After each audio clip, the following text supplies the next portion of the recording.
We are going to delve into the enigma around XRP's remarkable surge to $9,000, which is the point at which its value surpasses that of Bitcoin, in today's special episode. As is customary, this episode is loaded with sage advice, therefore, it is imperative that you listen to the very end of the program. For new visitors, it is recommended that they subscribe to our website, ring the bell, and express their comments in order to ensure that they are kept up to date on all of the content that is linked to XRP. At the bottom of the remarks, supporters of Ripple's XRP have emphasized the unrivaled nature of the cryptocurrency, as well as its potential for international money transfers. They requested that those with inquisitive minds or future investors take note of these prominent pricing points. An unanticipated topic is about to be brought up for discussion. Despite the fact that advocates of Ripple have already predicted the direction in which the price of XRP will move, the unexpected does not end there. In this section, we will go over in great detail the acceptable price range for XRP, which was reported by David Schwartz, the Chief Technology Officer of Ripple. As we embark on this journey, we will begin with important XRP pricing benchmarks. Someone who is well known on Twitter is the source of these ideas. You can see that the key recommendation made by the account is that traders should not utilize anticipated XRP values on trading charts based on specific dates or times. This is the case even though the account has been up for 25 hours. It was quite interesting to me to learn about this. Their approach is distinct, hence, in the event if they had forecast, for instance, that XRP would hit $13.59 on July 12th, it would be reasonable to be skeptical of their predictions. There is a correlation between some events and price increases. This is a very important point to keep in mind now that their projections are appearing to be more probable. However, despite the fact that Ripple's SEC complaint contains new information indicating that XRP is not a security, the legal issue continues to exist. Many people are of the opinion that this story will come to an end with the settlement. There is a chance that this issue will be rectified in the future. We are now able to go on to the following step, which is the same level of accessibility throughout the entire process. As a result of transactions, it is reasonable to predict that the value of XRP would surge if the Ripple CC litigation is settled positively by this settlement.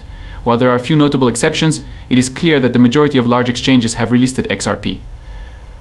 This includes some of the most prominent companies in the industry, such as Binance and Coinbase. In all honesty, the fundamental reason why the litigation was not settled at that time was due to the fact that the anticipated increase in the value of XRP following its relisting was not quite as robust as everyone had imagined it would be, assuming that these events had taken place. At the same time, it is possible that my analysis was responsible for a more significant increase in the value of XRP. According to my understanding, the recent increase in the value of XRP marks the beginning of some latent momentum that is about to explode. An intriguing cost estimate is the third topic that was brought forward for discussion. The number of $2,940.34 is connected to the forthcoming initial public offering IPO of Ripple. It should come as no surprise that major financial institutions are eager to collaborate with Ripple.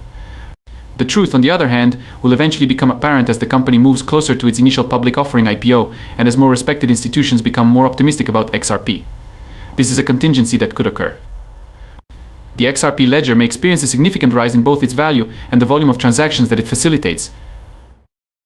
Even if individuals choose to sell their XRP holdings, the price of the cryptocurrency may continue to grow against the influences of market forces if demand exceeds supply.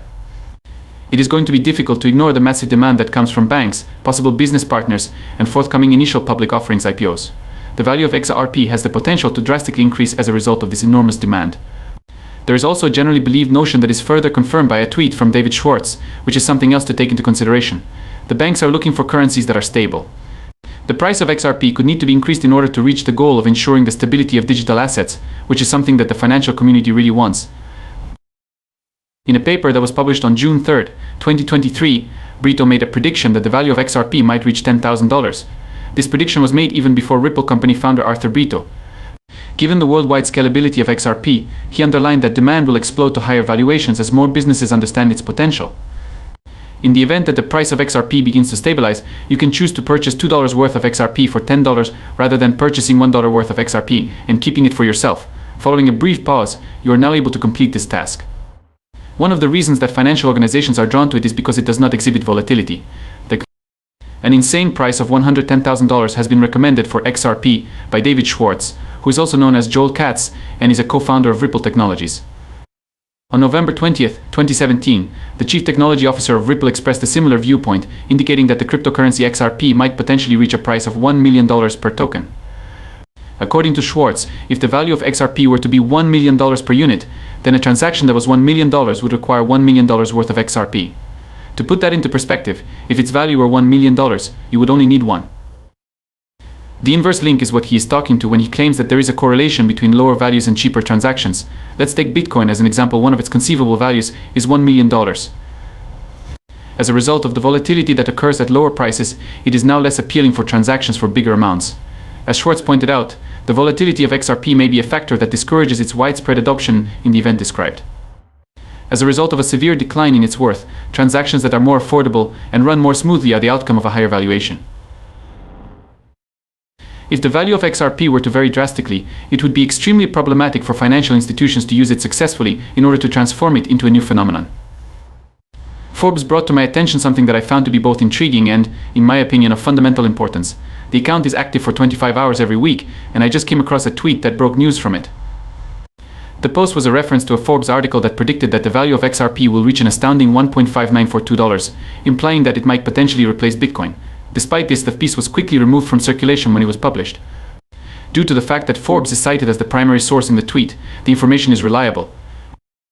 It is not a new development, however, that Forbes has removed any and all references to XRP.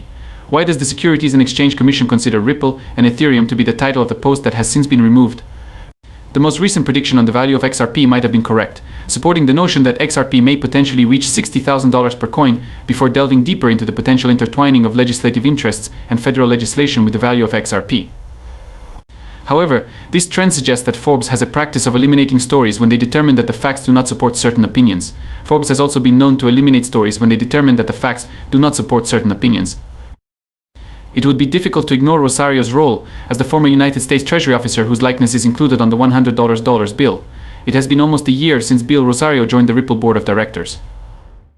This is a testament to her extensive experience and significant influence in the industry. In recent times, Rosario, who was previously an ardent supporter of Ripple, has changed her mind. The fact that she's certain that Ripple and XRP are going somewhere permanent has been stated by her on several occasions. She's certain that this is the case. Prior to delving into that topic, let's take a short break and examine her reasons for supporting XRP through the medium of a video clip. It was only lately that I came across a comment that she had made earlier this month that provides additional support for her position. It is something that I frequently bring up when people ask me why I joined a member of the Ripple board, and it is something that has been in the press on a regular basis. The fact that XRP is the true backbone of the company is something that I bring up. The answer is not complicated. I believe that XRP has applicability in the real world. More than just a simple investment vehicle or a store of value, it can be used for a variety of purposes. Reputable financial institutions rely on it to make domestic and international transactions more straightforward.